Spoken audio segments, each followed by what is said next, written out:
Vertical video. With the emergence of TikTok, Instagram Reels, and YouTube Shorts, it seems like that's the only thing anyone cares about on social media. And one of the most asked questions that I get in my DMs all the time is, how do I get my drone videos to fit into a vertical format for Instagram Reels? Because as we all know, most drones only record in a landscape orientation.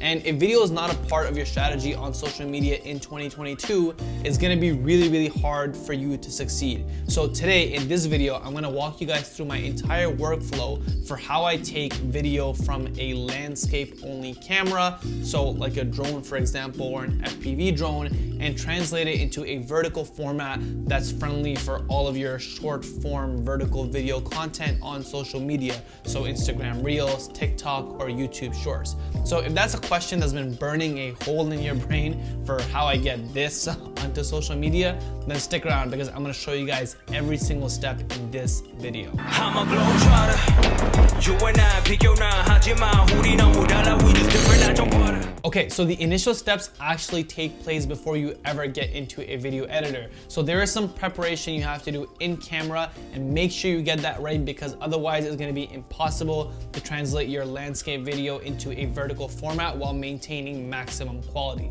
So the first thing you wanna do is you wanna film in the highest resolution your camera is capable of. So for most drones, that'll be 4K or 5.4K. But whatever that highest resolution is, make sure that's what you have selected, because once we get into our editor, it's gonna help us retain the maximum quality once we transform it into a vertical orientation. Now that we have our resolution set, the next thing we wanna do is we wanna work on our framing. And this is the hard part of the video, where I kinda just have to be honest with you guys. When you're filming with a landscape camera like a drone, and you wanna put that video up on Instagram, you have to just accept the fact that you're gonna lose both ends of your video because they're just not simply able to fit on the screen. So it's really important that we get our framing down in camera for our subject. So if you really want your subject to be in your final product video, make sure that it's in the center of your image when you're filming, and it's really the focus. So some of that comes down to skill, learning how to fly your drone or use your device and make sure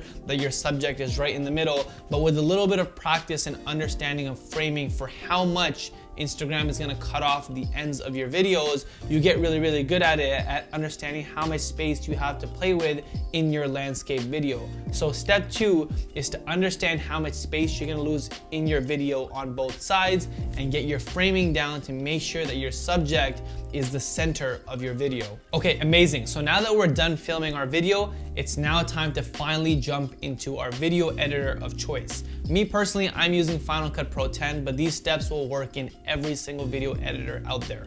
And the first thing you wanna do is you wanna create a video project with a pixel dimension of 1080 by 1920. This is the size for vertical video on all social media apps, whether that's Instagram, TikTok, or YouTube Shorts, it doesn't matter. This is the resolution that you're gonna be working with, which is 1080 by 1920. So make sure that's what your project is set at. The next step is really easy. Take your video file and drag it onto your timeline for your video editor. Now at this point, this obviously doesn't look right. The image is really small and you got these two giant black sections on the top and the bottom of your video. So the next step is really simple. We're gonna go ahead and we're gonna scale up the video as much as we need to until it covers all of this black area. Now there's this large misconception out there that if you take video and you scale it up, you're gonna be downgrading its quality. Now this is not the case, and this is why it's really important why we film in a high resolution, because the pixel dimensions of a 4K video are actually 3840 by 2160. So all we're doing is we're taking that much larger image, we're reframing it, and we're actually putting it into a much smaller project board, which is 1080 by 1920. So you're not actually digitally zooming in or scaling up the image and stretching it out. You're actually just cutting out a piece of a much larger image and making it fit within a smaller project board, just so you can have the right orientation within Instagram. And this way you'll make sure that your video ends up being very, very high quality when it actually makes it on to social media. So hopefully that makes sense. Now, finally, once we have our framing done and all of our editing done, we want to go ahead and export our video. There's something really, really key that you want to take note of here that I feel like a lot of people mess up on just as they get to the final step. You want to make sure that your project exports in the correct dimensions, which is still 1080 by 1920. So make sure the right project ratio is set off before you export your video. Okay, so that's my whole workflow for how I take my landscape video and transform it into vertical video for all social media. So Instagram Reels, TikTok, and YouTube Shorts. This is how I get all my videos onto those platforms. So hopefully you guys learned something. That's it for this video. Do the whole like thing, do the whole subscribe thing. It really helps out the channel and I would really appreciate it. That's all for this one though. I'll see you guys next time, and until then, keep creating.